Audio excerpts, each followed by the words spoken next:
persimpangan atas nama demokrasi dari rakyat oleh rakyat untuk rakyat. Sesungguhnya mana cara yang paling mujarab untuk mendapatkan pemimpin idaman yang bekerja penuh pengabdian? Benarkah alasan dana besar, politik uang, dan konflik sosial bisa diterima oleh DPR dan pemerintah untuk mengubah cara pemilihan langsung yang sudah berjalan 9 tahun dan juga menelurkan sejumlah orang nomor 1 yang dipuja oleh warganya? Itulah pembahasan kita pada malam hari ini di Forum Indonesia, Pilkada milik siapa?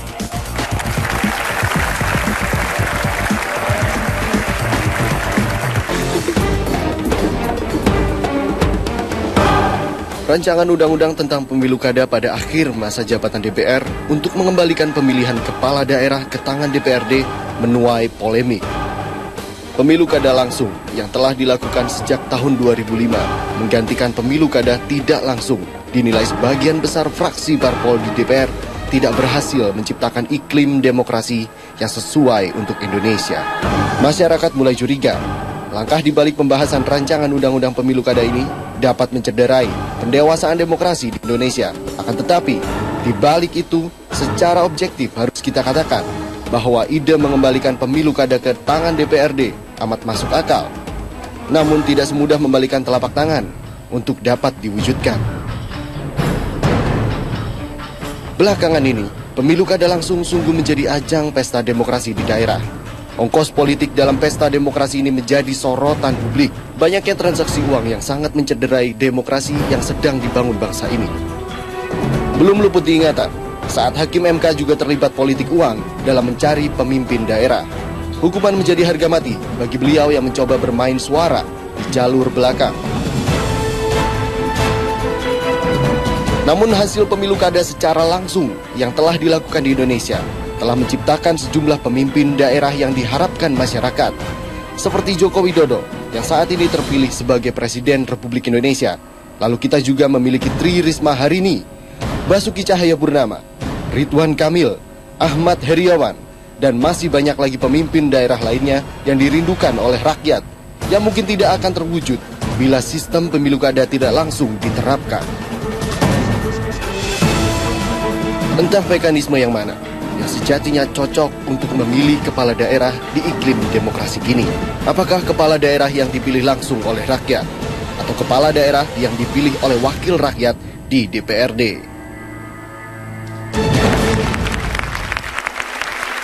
Baik, pemilu kada milik siapa? Langsung saya perkenalkan para narasumber yang sudah hadir pada malam hari ini di Forum Indonesia. Pertama, beri tepuk tangan yang meriah untuk pengamat politik dan juga Direktur Eksekutif Populi Center, Mas Niko Haryanto. Selamat malam. Baik, perwakilan dari PAN, Mas Yandri Susanto, selamat malam. Selamat malam. Dari Demokrat, Mas Jemi Setiawan, selamat malam, Mas Jemi. Dan juga ada Gubernur Jawa Tengah, Mas Ganjar Pranowo, selamat malam, Mas Ganjar. Dari PDIP, ada Mas Arief Wibowo. Selamat malam. Selamat malam. Dan terakhir Mas Abdullah Danan dari ICW, selamat malam, Mas Abdullah.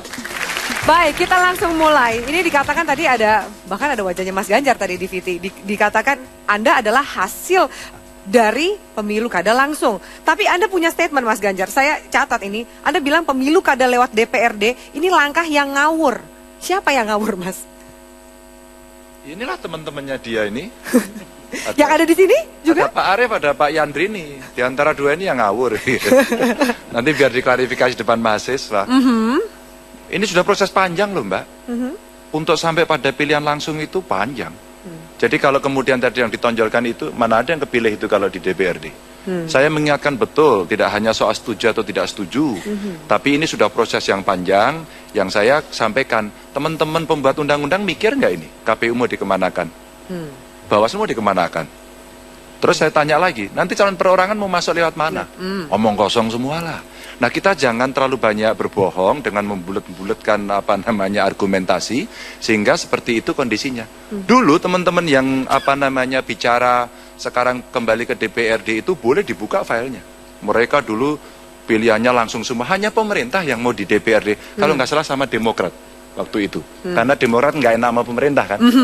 Harus, sama PKB. PKB masih gubernur langsung, wali kota dan bupati dipilih oleh DPRD ya. Kalau nggak salah itu. Jadi sikapnya itu kan baliknya baru saja. Maka saya hanya berharap gini, ini last minute-nya dari Dewan ini, ntar aja. Biar hatinya ditata, pikirannya ditata, serahin sama DPR yang baru. Sehingga kalau mau digali dari awal, silakan gali dari awal gitu loh. Ini rakyat sudah berharap-harap, satu-satunya yang saya lihat ya, rakyat ikut menentukan nasib republik ini dari seluruh tingkatan itu cuma dari pemilihan langsung.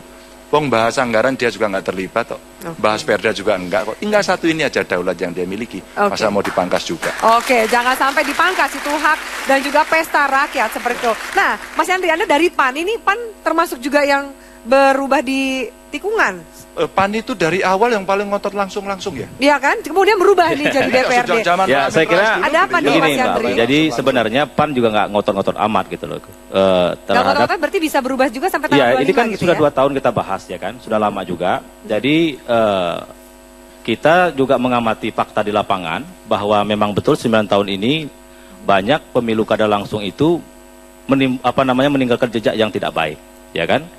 Misalkan dari sisi anggaran, kalau misalkan Pak Jokowi dengan isu sekarang penghematan anggaran, justru menurut saya ini saatnya. Karena anggaran begitu besar untuk pemilu kada, ya kan? Hampir 60 triliun yang kelihatan. Yang tidak kelihatan banyak sekali, ya kan? Nah, bagaimana kalau misalkan anggaran pilkada ini kita alihkan untuk kepentingan rakyat langsung? Terus ini anggaran dibicarakan, anggaran yang dikeluarkan oleh kandidat dan parpol atau anggaran negara? Anggaran negara, anggaran negara. Okay. Anggaran negara, bayangkan sekarang ada 520 kabupaten lebih. Kalau misalkan per kabupaten aja 20 miliar satu putaran, apalagi yang ada 2 putaran, itu berapa uang negara yang harus dikeluarkan untuk biaya itu? Belum pilgub lebih besar lagi. Nah, oleh karena itu menurut saya isu penghematan anggaran menjadi cocok untuk saat yang ini. Paling penting ya. Menurut Anda, oke? Ya, kemudian kalau kita lihat misalkan yang saya katakan tadi, banyak korban pemilu kada langsung. Misalkan di beberapa tempat, misalkan di Bengkulu ataupun di Papua, di beberapa tempat banyak kantor bupati yang dibakar, kantor KPU, kemudian yang menjadi korban sebenarnya PNS. Gara-gara dia terlibat kubu-kubuan dalam hal pilkada langsung, ya kan? Ketika calonnya kalah dia akan menjadi korban. Nah, merit system tidak akan jalan, ya kan? Misalkan dia harusnya menduduki kepala dinas, karena dia calonnya kalah, dia tersingkir, dinonjobkan. Okay. Orang yang tidak layak kadang-kadang dipaksakan untuk duduk pada posisi yang kurang tepat. Masih banyak lagi yang lain, misalkan korupsi. Saya kira ini luar biasa. Apakah kita masih rela, ya kan, dengan pemilu kada langsung lebih dari 300 kepala daerah terlibat korupsi? Karena kenapa? Biaya yang dikeluarkan untuk menjadi bupati, wali kota, gubernur terlalu besar. Sementara kalau kita hitung misalkan gajinya, pemasukannya justru 5 tahun pasti tidak akan kembali. Kan juga gara-gara harus setor ke parpol juga kan? Nah, justru ini yang kita evaluasi. Berarti ya kan? Evaluasinya ke partai juga dong ya? Kita evaluasi betul. Justru ini evaluasi dari partai gitu kan. Makanya kalau misalkan pemilu langsung itu ada setoran-setoran yang tidak sah, yang tidak tepat, mari kita koreksi. Kepada partai, kepada masyarakat, kepada kelompok-kelompok elemen yang mengatakan dukung-dukung itu. Perlu dana semua. Nah, itulah yang membuat kita semakin terpuruk. Ini dari Komisi 2, Mas Arief, Anda juga silakan argumentasinya. Ya, jadi sepertinya mau dibantah nih. Saya kira salah satu masalahnya adalah memang high cost politik, ya, politik biaya tinggi. Tetapi begini, yang mau kita utamakan apa? Atas nama konstitusi, yang kita utamakan adalah kedaulatan, hak politik rakyat. Itu yang paling prinsip. Nah, cara menggunakan kedaulatan itu tadi, hak politik rakyat, itu harus dibarengi dengan proses yang lebih sederhana. Konsekuensi dari proses yang lebih sederhana, dalam rangka menata sistem pemilihan kepala daerah ini, maka biayanya harus murah. Biaya murah itu sebenarnya sudah kita atasi dengan cara pilkada serentak dan segenap pembenahan. Contoh misalnya, kemarin juga kita diskusikan tentang bagaimana membatasi belanja kampanye para kandidat supaya tidak gila-gilaan, supaya tidak jor-joran. Kemudian kita membatasi kegiatan-kegiatan kampanye yang arah-arahan kampanye rapat umum yang melibatkan massa banyak itu kan mahal. Itu intensitasnya kita kurangi. Kalau biasanya dalam seminggu atau 2 minggu bisa 5, 6, 7 kali, kita bikin saja 2 kali, yang lainnya kampanye dialogis. Alat peraga tidak perlu diadakan oleh para calon, diadakan oleh KPU. Jadi nanti kalau Pak Ganjar maju lagi ini, Pak Ganjar nggak usah repot-repot bikin stiker, bikin spanduk baliho. KPU lah yang menyediakan secara proporsional di semua wilayah tingkatan kita. Ada kalkulasinya bisa dihemat sampai anggaran berapa banyak? Jadi kalau itu yang dikatakan bisa mencapai, kalau katakanlah asumsinya selama ini di dalam praktek sampai 70 triliun, saya kira bisa diefisiensikan sampai 40 triliun. Nah, sesungguhnya yang disebut high cost politik itu bukan pada biaya penyelenggaraannya yang dikeluarkan oleh rakyat melalui APBD selama ini, dan itu dikelola oleh KPU, bukan di situ. Tapi biaya yang tinggi itu sebenarnya adalah biaya yang dikeluarkan oleh calon, tim kampanye, dan partisipasi in quote adalah misalnya para bandar. Ya, para bandar ini orang-orang yang punya duit yang akan mendikte arah politik dari para calon. Nah, inilah yang justru jumlahnya sangat besar, tidak terukur. Nah, ini yang sebenarnya membahayakan. Pada satu titik tertentu dia akan menguatkan apa yang disebut dengan oligarki. Oke, yang baik. tidak bisa dikontrol. Hari ini Partai Demokrat yang sebelumnya berada di posisi untuk memilih lewat DPRD, gubernur, wali kota dan juga bupati, hari ini sempat berubah. Ada statement dari Syarif Hasan dan juga Ruhut Sitompul mengatakan bahwa Demokrat ini sudah mulai lebih cair, tidak sekaku sebelumnya. Ada apa yang terjadi, Mas Jemi, dari Demokrat sendiri? Ya, melihat situasi kekinian terhadap kasus RU Pilkada ini kan konsentrasinya banyak dinamis lah. Buat kami Partai Demokrat khususnya, ini melihat sampai 25 September ke depan ini kita lihat apa sih maunya masyarakat, apa sih maunya rakyat. Kalau misalnya sisi meliknya sudah kita temukan, sisi meliknya sudah kita ambil hitonya, artinya kita bisa memutuskan yang terbaik untuk masyarakat. Tentunya kita akan ukur betul sisi positif dan negatifnya dengan ukuran-ukuran yang sudah kita sepakati. Ukurannya begini, salah satunya adalah apa? Kalau misalnya tadi disampaikan oleh Mas Yandri bahwa ada biaya tinggi, kos tinggi, ya itu tidak bisa dihindari. Artinya kita sangat tahu bahwa jumlah kabupaten kota sekarang jumlahnya berapa, provinsi ada berapa. Kalau kita rata-rata ada 44 pilkada dalam waktu 1 tahun, artinya per 9 hari terjadi pilkada. Itu kalau satu manusia yang sudah memiliki legalitas untuk memilih, itu sampai 5-7 kali dia harus menuju TPS. Dari pemilihan presiden, DPR, DPD, bupati, gubernur, tambah lagi kalau misalnya 2 putaran. Belum lagi ada demam pilkada, pil-pil dan sebagainya, artinya pemilihan desa dan sebagainya. Sebagai sebuah proses demokrasi memang benar, ini adalah perjalanan demokrasi yang tidak bisa kita hindari. Namun ada hal-hal yang juga kita perlu evaluasi. Dari sisi misalnya ada upaya disintegrasi. Di Papua itu pilkada juga mengancam loh disintegrasinya. Ketiga misalnya ada prosesi ijon. Ijon ini juga kita tidak bisa hindari, para pialang-pialang politik juga sedang menanam sahamnya, bandar-bandar politik ini juga menanamkan sahamnya bagi para calon-calonnya, sehingga ketika dia terpilih dia bisa menagih hutang-hutangnya kembali, hutang-hutang politiknya ya. Ini banyak hal-hal yang kita coba tarik kembali, mana yang terbaik buat masyarakat. Tentunya perdebatan ini akan kita serahkan kepada DPR. Pemerintah khususnya hari ini hanya menawarkan rancangan, tidak selalu harus given.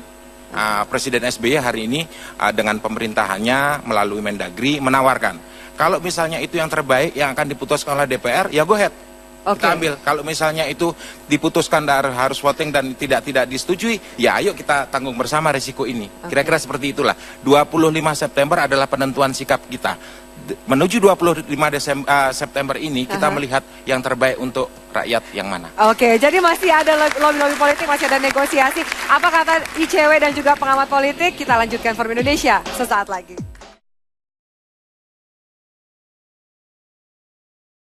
Pemirsa, kita lanjutkan Forum Indonesia. Saya ke Mas Diko. Mas Diko, menurut Anda apple to apple kah membandingkan anggaran juga money politik gitu, kekhawatiran mengenai uang dan dana dengan pengubahan sistem pemilihan kepala daerah? Apakah apple to apple? Apakah menjadi jawaban dan solusi? Ya, semua alasan yang disampaikan baik yang mendukung maupun yang kontra dengan pilkada langsung itu sama-sama bisa dicari bukti empirisnya. Tapi begini, pemilihan sistem di dalam suatu demokrasi itu dibaliknya ada nilai-nilai yang akan diperjuangkan, ada values. Jadi tidak bisa kemudian lepas dari konteksnya. Nah, di Indonesia politik kita ini valuesnya berbasiskan pada yang namanya representativeness, keterwakilan, dan keterwakilan itu mensyaratkan partisipasi. Karena yang ingin dicapai adalah kedaulatan rakyat, itu semua bisa diwadahi. Oleh karena itu memang mekanisme langsung itu menjadi lebih dipandang sebagai cara yang terbaik untuk mengatasi perbedaan-perbedaan di Indonesia yang sangat beragam ini dibandingkan misalnya semangat untuk mencapai governability, mencapai misalnya efisiensi, mencapai pemerintahan yang efektif dan segala macam. Karena itu yang dicapai, yang ingin dicapai, efektif, efisien dan segala macam, cukup mungkin satu pemimpin kok.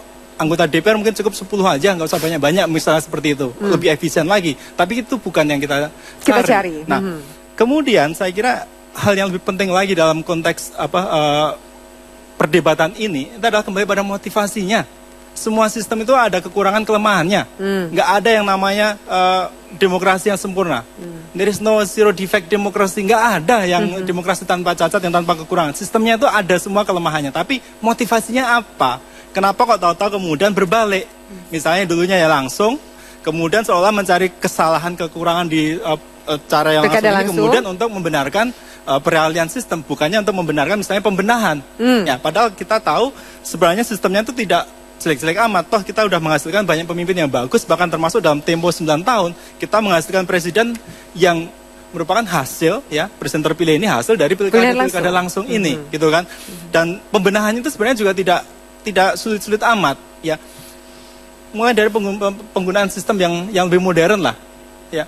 IT, e-voting dan segala macam itu jauh akan bisa membuat proses ini lebih cepat, lebih akuntabel dan juga lebih murah. Dan memangkas rawan politik uang itu sendiri. Politik uang dan termasuk juga efisiensi bisa ditekan serendah-rendahnya. Jadi bisa lebih bagus. Kemudian pembenahan dari sisi penyelenggaraannya dan segala itu banyak sekali yang bisa Masih ada cara lain daripada kemudian mengubah sistem itu menjadi pilihan lewat DPRD. Kalau tadi itu kita bicara soal korupsi, tadi Mas Yandi mengatakan ini juga banyak ratusan kepala daerah terlibat kasus korupsi. Apakah memang benar karena sistem pilkada langsung itu juga salah satu penyebabnya, Mas Abdullah? Saya kira tidak punya korelasi secara langsung antara misal kepala daerah korupsi karena varian dari hasil pemilihan kepala daerah secara langsung, ya. Jumlah anggota DPR yang terkait kasus korupsi juga banyak sekarang, misalnya sekitar 3.000-an. Gitu. Nah, yang terjadi sekarang justru saya kira kalau dikatakan pemilihan kepala daerah secara langsung kemudian membuat praktek korupsi meningkat, justru tidak apple to apple juga, karena pilkada langsung ini terjadi di tahun 2004. KPK hadir mulai beraksi di 2003 misalnya. Sehingga wajar kasus banyak ditangani di tahun 2004. Nah, tapi yang mau kita katakan sebenarnya produk dari proses demokrasi secara langsung ini memberikan makna positif. Satu sisi pada konteks demokrasi lokal, ya. Bagaimanapun harus diakui, dinamika politik lokal tumbuh, partai politik lokal konsolidatif, ya, dan pemilih terutama ada ruang bargaining politik terhadap elit yang selama ini kita tidak tahu. Ruang pertarungannya itu tertutup. Dengan pilkada langsung ada ruang pertarungan terbuka, sehingga kandidat misalkan jadi calon kepala daerah mengkampanyekan apa janji politik harus disampaikan. Program kartu sehat, termasuk Pak Ganjar juga dalam mengkampanyekan dalam kaitan menjawab problem-problem publik tadi. Nah, yang diinginkan dalam proses pemilihan kepala daerah secara langsung ada mekanisme akuntabilitas politik, akuntabilitas publik kepada publik, bukan akuntabilitas elit terhadap elit, ya. Kalau pilkada langsung relasinya menjadi relasi seimbang antara elit dan publik. Nah, sehingga menjadi kepala daerah ketika dipilih secara langsung, maka ada tantangan untuk kemudian merubah pola-pola menjawab problem tadi. Nah, ini yang kemudian dalam pendekatan kita lebih banyak manfaat dan nilai positif dalam konteks pemilihan secara langsung. Pilihan langsung. Oke, Mas Yandri, silakan ditanggapi. Nggak apple to apple, katanya bahkan anggota DPR lebih banyak yang korupsi daripada kepala daerah. Saya kira saya lihat tadi mempersoalkan tentang peran serta rakyat masyarakat. Atau masyarakat, ya. Dalam RUU Pilkada yang kita tawarkan melalui DPRD, saya kira kita tidak menutup peran masyarakat. Di rancangan undang-undang pilkada yang kita ajukan untuk DPR itu kita buka. Di situ ada uji publik, uji kompetensi, kemudian kita lihat rekam jejaknya, ya kan? Dan nggak mungkin lah misalkan partai politik mencalonkan orang yang nggak baik. Itu sama artinya partai politik menggali kuburnya sendiri. Nah, jadi nggak perlu khawatir sebenarnya walaupun nanti melalui DPRD, ya kan? Peran masyarakat tetap. Justru menurut saya lebih enak kita mengawasinya. Misalkan tadi masalah korupsi, itu bisa kita tekan karena orangnya sedikit. Misalkan kita hadirkan PPATK sama KPK. Kita awasi betul calon-calon yang akan bertarung itu, kalau mereka terlibat suap sudah dicantumkan di rancangan undang-undang pilkada itu. Mereka akan didiskualifikasi dan nggak boleh ikut lagi. Termasuk anggota DPRD yang terlibat suap, Mas Yandri, di PAW. Oke, silakan. Kita khawatirkan pelibatan KPK dalam mekanisme itu justru jangan-jangan menjadi alat legitimasi bahwa misal prosesnya terkawal KPK, sementara ranah transaksi itu tidak pernah banyak tempat, gitu ya. Bagaimana KPK masuk bukan hanya mengawasi di saat proses pemilihan, konsolidasi dalam transaksi itu bisa di hotel, di macam-macam. Ya enggak, makanya tadi saya bilang Mbak Api, saya bilang tadi ini bisa diawasi, ya kan, masyarakat bisa mengawasi gerak-gerik. detik per detik, menit per menit. Bisa kok dipantau. Jadi nggak usah perlu khawatir terlalu yang berlebihan menurut saya. Tapi kenapa nggak lebih mudah kalau masyarakat yang memilih? Nah, saya bilang tadi banyak kelemahannya. Oke. Banyak kelemahannya. Jadi masyarakat sebenarnya nggak juga terlalu dilibatkan selama ini, gitu loh. Banyak juga janji-janji yang bisa ditepati oleh calon terpilih. Toh masyarakat juga nggak bisa berbuat apa-apa. Jadi menurut saya, yang dikatakan kawan-kawan tadi yang tidak setuju mengatakan bahwa peran masyarakat tidak dilibatkan, justru menurut saya masih bisa dilibatkan. Dan ini sangat konstitusional. Di pasal 18 ayat 4, gubernur, bupati, wali kota dipilih secara demokratis. Betul, kalau presiden dicantumkan dipilih langsung oleh rakyat. Demokrasi itu bisa melalui pemilihan langsung rakyat, bisa melalui DPRD. Contoh, Kongres PDIP misalkan. Enggak semua anggota PDIP memilih Ibu Mega menjadi ketua umum, cukup perwakilan-perwakilan. Apa itu dikatakan tidak demokratis? Demokratis. Oke, baik. Kongres PAN demokratis, hanya program-program saja. Sedikit sebelum saya lempar ke Mas Ganjar. Menambahkan sedikit ya. Kalau ketakutannya ada upaya-upaya korupsi dan terjadi di DPR, itu sudah ada satu pasal 31 kalau nggak salah itu dalam rancangan tersebut, apabila calon tersebut terindikasi terlibat money politik, maka digugurkan dan tidak boleh terlibat dalam pemilihan ulang. Kalau nggak salah rancangan seperti itu, pasal 31. Yang kedua, kalau hari ini konsentrasi KPK dalam memantau bisa di-cropping. Kalau jumlah anggota DPR-nya cuma 50 sampai 56, KPK lebih mudah meng-cropping dan memantau sistematika kerja-kerja korupsi tersebut. Atau hari ini kita lebih memilih menularkan penyakit korupsi ini lebih luas lagi kepada masyarakat. Oke. Nah, kita Saya tidak melihat punya studi komparasi. Kita Mas tidak Abdullah, punya studi komparasi sama sekali. Apa hasilnya? Apakah kita bisa memilih dari 500 sekian pilkada tersebut bisa melahirkan manusia-manusia terbaik seperti yang ada di hadapan kita hari ini? Ada Mas Ganjar misalnya. Memang terbukti mereka, Mas Ganjar hari ini menjadi manusia terbaik di Jawa Tengah. Iya, betul, itu tidak bisa kita hindari. Tapi apakah ini bisa menjadi jaminan terjadi di kota-kota lain atau daerah lain? Yang hari ini sama-sama kita tahu sangat banyak sekali masalahnya. Oke, baik. Mas Abdullah silakan sebelum saya ke Mas Ganjar dan Mas Arief. Saya kira motifnya, kalau dibalikkan pada tema, sebenarnya pilkada ini milik siapa dan untuk siapa. Kalau pada pemilihan secara langsung jelas, partisipasi politik publik, rakyat pemilih ada. Sehingga ada kepemilikan dari rakyat secara langsung. Nah, kalau dilakukan oleh DPR, motif kepentingan partai dan DPR lebih kental atau dengan kata lain, elitnya lebih dominan untuk kemudian mengkonsolidasikan kepentingan politik itu lebih mudah. Tapi enggak Mbak, yang saya katakan tadi, peran masyarakat tetap ini. Sebentar Mas Yani, saya kasih giliran dulu ke Mas Abdullah. Kalau memang problem pilkada kita secara langsung adalah soal pembiayaan, kenapa tidak alternatif solusinya misal pilkada serentak ya. Lalu kemudian soal ada pembatasan biaya kampanye tadi dikatakan. Jarang sekali kami temukan soal konflik itu disebabkan antar kubu. Yang disebabkan bisa jadi pemicunya adalah penyelenggara yang tidak netral. Misal kasus KPU dibakar artinya ada nuansa penyelenggara yang tidak netral. Ketiga soal politik uang sebenarnya kalau dikatakan tadi ini tidak lepas dari penegakan hukum yang lemah dan misalnya kenapa klausulnya tidak dirubah misal. Misal soal politik uang samakan saja pada norma nilai suap pemberi dan penerima sama dan praktik politik uang saya kira tidak akan masif terjadi dan tidak akan langgeng terjadi kalau tidak ada juga supply-nya. Artinya aktor politik juga punya kontribusi atas praktik politik uang. Baik. Untuk sebentar, silakan Mas Ganjar ditanggapi dulu. Anda juga dibawa-bawa di namanya sebagai produk langsung, tapi apakah itu bisa jadi jaminan Ganjar-Ganjar yang lain juga muncul di daerah-daerah lain? Ikuti aja di Twitter. Kenapa? Ikuti di Twitter. Kenapa di Twitter, Mas? Di Twitter itu rakyat menyampaikan itu. Ini aja SMS sudah banyak masuk ya. Kalau kemudian mau ditanya apa kehendak rakyat, coba Komisi 2 atau DPR postpone dulu deh. Tanya rakyat dulu yuk. Mau pilih siapa dengan segala argumentasinya. Saya kadang-kadang berpikir begini. Kalau mahal Pilpres mahal nggak ya? Kalau Pilpres mahal, akankah kembali berbicara pilihan presiden dipilih di MPR? Saya tanya serius. Kenapa saya tanya? Ini bukan cerita lagi perdebatan seperti kata Pak Yandri tadi ya. Efek semua ada. Kalau dipilih di DPRD ngefek nggak? Korup nggak? Berapa sih yang masuk penjara karena kasus itu dipilih di DPRD? Berapa kemudian yang terkena? Sama. Kalau soal uang matanya hijau semua. Udahlah, semua matanya hijau lah. Apapun akan bisa. Maka terakhir Mbak, saya mau sampaikan, saya sepakat sama Mas Niko. Sebenarnya bukan cerita akan di mana, tapi politisi akan melakukan pembenaran dengan segala teori dan argumentasi. Pertanyaannya apa sih motif perubahan ini? Motif inilah yang kemudian mengejutkan semua pihak. Kemarin nggak ada apa-apa kok. Teman-teman berdua ini kemarin juga awal Demokrat karena nggak enak aja mungkin sama pemerintah ya, kemarin harus ikut pemerintah. Tapi Nggak boleh kalau PAN berseberangan ya, dong.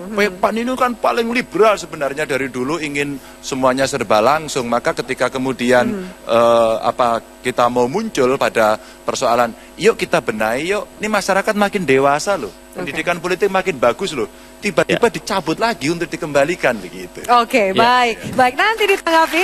Kita harus jeda. Ini banyak yang mau menanggapi. Lagi juga banyak pertanyaan juga. Terus nasibnya Bawaslu, kemudian KPU seperti apa? Apakah memang ada jaminan ketika pemilihan berlangsung dan dipilih oleh DPRD, itu jaminan bahwa menghasilkan pemimpin yang terbaik untuk rakyat dan juga bebas dari korupsi? Sesaat lagi. Tetaplah bersama kami.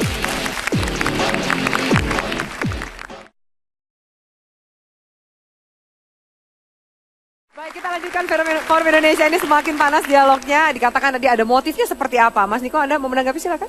Ya, saya kira perubahan sikap yang diambil oleh beberapa partai, terutama yang dalam koalisi ya, yang sekarang mendukung pilkada lewat DPRD, itu sepertinya mereka mengalami, kalau dalam bahasa logika itu, false dilemma. Jadi dilemanya itu dilema yang palsu sebenarnya, dilema yang semu. Hah, dilemanya bohong-bohongan gitu? Iya, artinya sebenarnya kenapa kok sampai diperlukan perubahan sistem itu sebenarnya bukan karena memang ini ada masalah yang sangat serius sehingga tidak bisa diperbaiki, tapi kemudian bukannya pembenahan atau perbaikan yang dibicarakan, tapi kemudian justru langsung ke penggantian setir. Nah, false dilemma itu berbahaya karena apa? Kita tahu kalau setiap kali kita tanya ke masyarakat, baik melalui survei, ada beberapa teman yang sudah melakukan survei, melakukan kajian di sosial media dan segala macam. Misalnya dari banyak lembaga negara, ya, itu yang dianggap paling korup mana? Mungkin Mas Dula juga bisa bilang. Pasti yang pertama DPRD.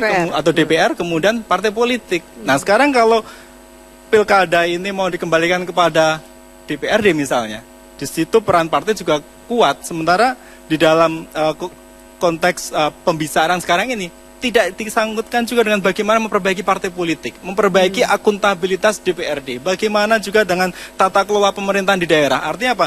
Pilkada sebagai subsistem untuk mencari pimpinan di daerah itu tidak dilekatkan pada konteks yang besar, tapi seolah hanya dilekatkan pada konteks kompetisi politik kemarin, sehingga ini yang kemudian membuat semua banyak dari kita kompetisi ini politik kemarin maksudnya Pilpres. Iya, kita tahu karena koalisinya sama, itu kan. Nah, oleh karena itu motif itu menjadi penting di sini, menjadi sangat relevan. Apa motifnya? Apa motifnya, Mas Yandri? Kenapa benarkah itu ada dilema yang palsu ini? Ya. Ya, saya kira apa yang kira harapan aja yang palsu itu juga palsu. Kurang pas untuk dituduhkan kepada kami, ya kan? Karena sebenarnya ini tidak ada politik balas dendam ataupun karena kekecewaan kemarin. Yang saya katakan tadi, bagi PAN ini bagian bentuk tanggung jawab kami, ya kan?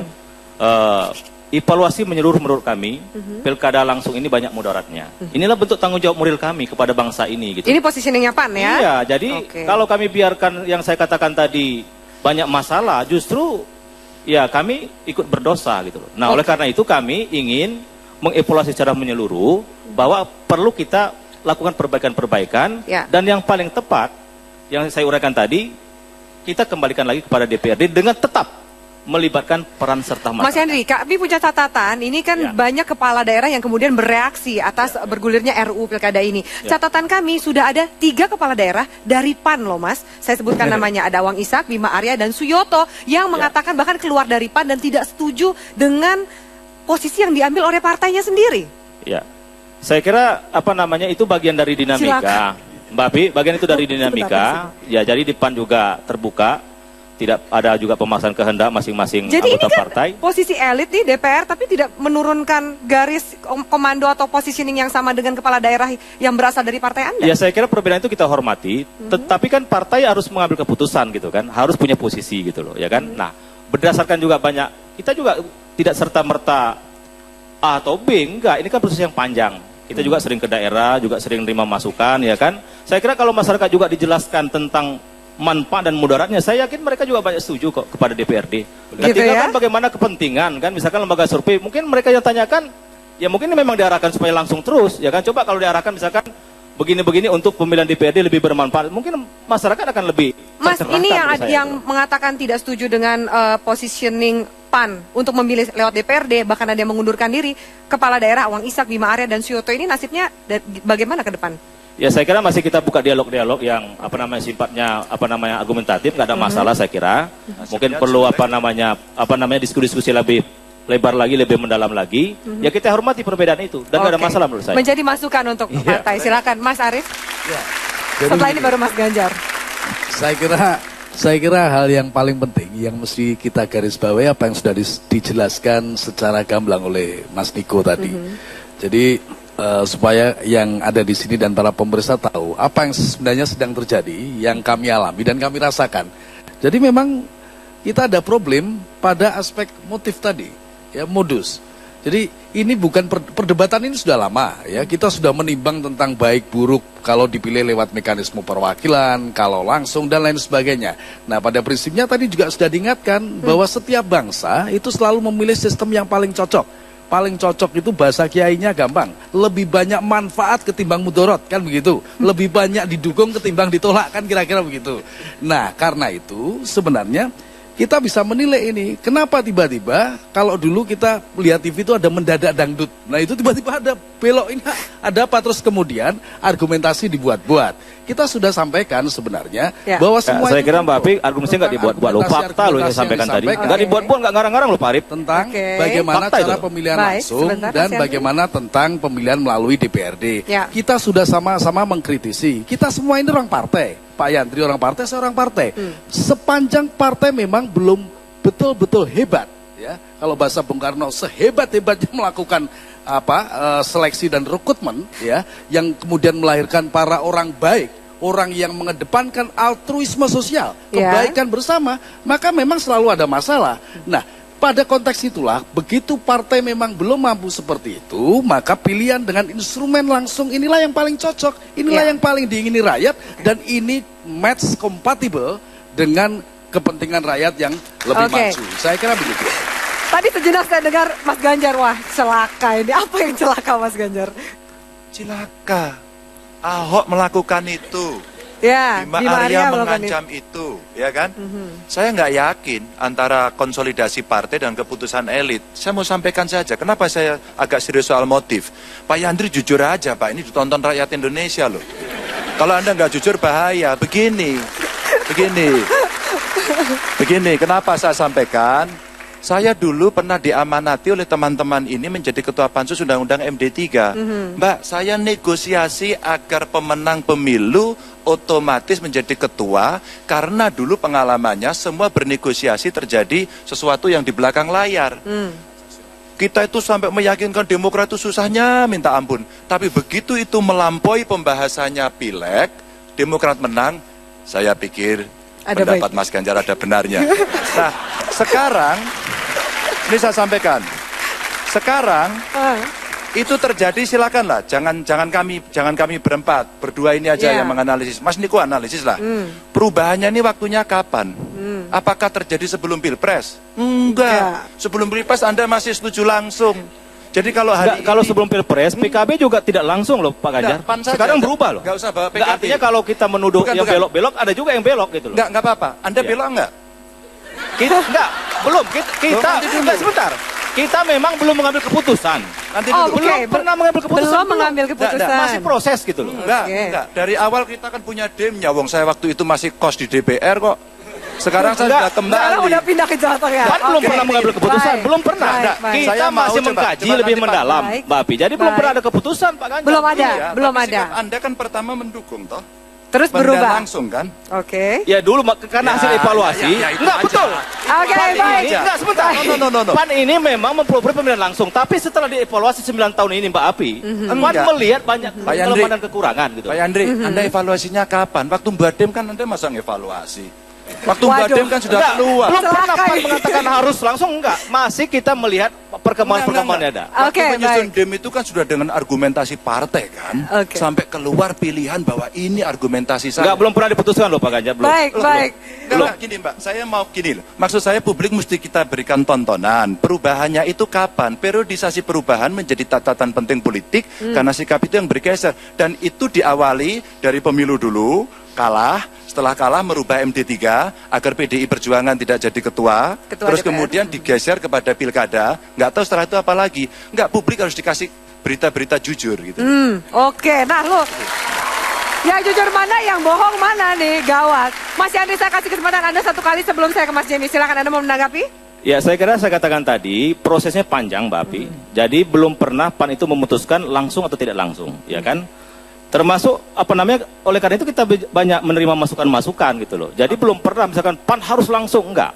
Kalau PAN memang awal reformasi mengatakan langsung, iya.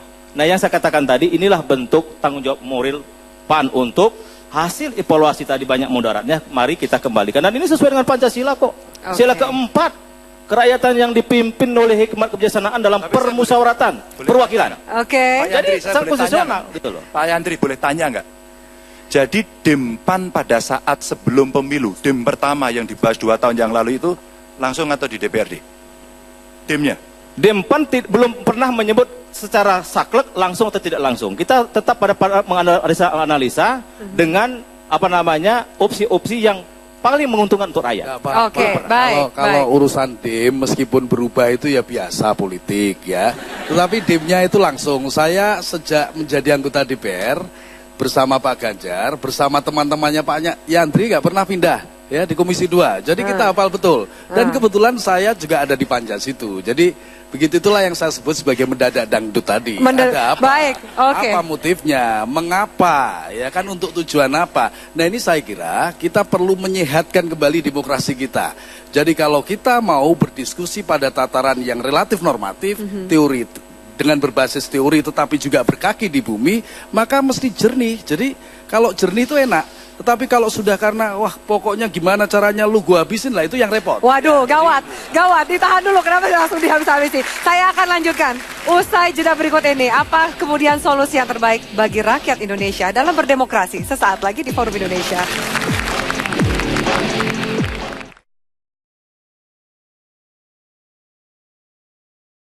Statement apa kemudian catatan dari para narasumber solusi terbaik bagi demokrasi rakyat Indonesia? Silakan, Mas Ya, Niko. saya kira sudah jelas sekali dari pembicaraan di banyak tempat ya, bahwa sebenarnya tidak ada urgensi untuk menyelesaikan RUU Pilkada ini saat ini sampai tanggal 25 September ini. Saya kira Pilkada masih bisa jalan misalnya dengan undang-undang yang lampau sekalipun ya, bahwa pembenahan segala macam bisa dilakukan. Itu yang pertama.